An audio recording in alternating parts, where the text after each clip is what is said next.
Beyonce, ang laki na po ng pagbabago. Yes, mga mima, sobrang laki na po at kitang-kita naman po natin, no?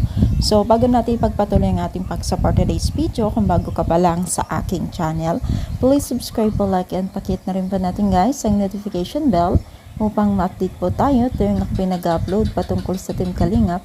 And please support po natin ang buong Team Kalingap, lalong-lalo na po kila Kalingap Rock. So, marami po nagsasabi na napakalaki na po ng pagbabago ni Beyonce at sa kanyang kilos o galaw at pagiging isang confidence na sarili niya.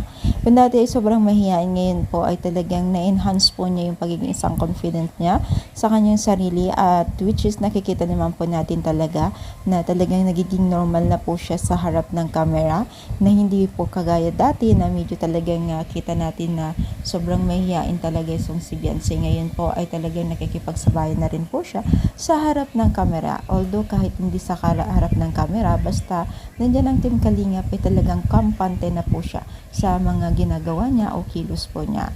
Sobrang nakakatuwa lang kasi itong sila Kalingap Rock ay hindi lamang pinansyal na tulong at ang kanilang natutulong, maging na rin kung paano enhance po ng mga kabataan kanilang confidential, kung paano sila kumita din ng pera. Dahil kung maalala po natin ay itong sila Carla at Rose Ann ay kasama sa live at tinuturuan kung paano kumita ng pera, which is napakaganda rin po yun na gawain. At sana ganun din po si Beyonce someday o isang araw ay siya rin po ang sasalang sa live nila Kalingap Rock, dahil porsyentuhan din po sila doon. Sobrang nakakatuwa talaga mga mima. So ano sa palagay ninyo? Pansin nyo rin po ba itong si Beyonce?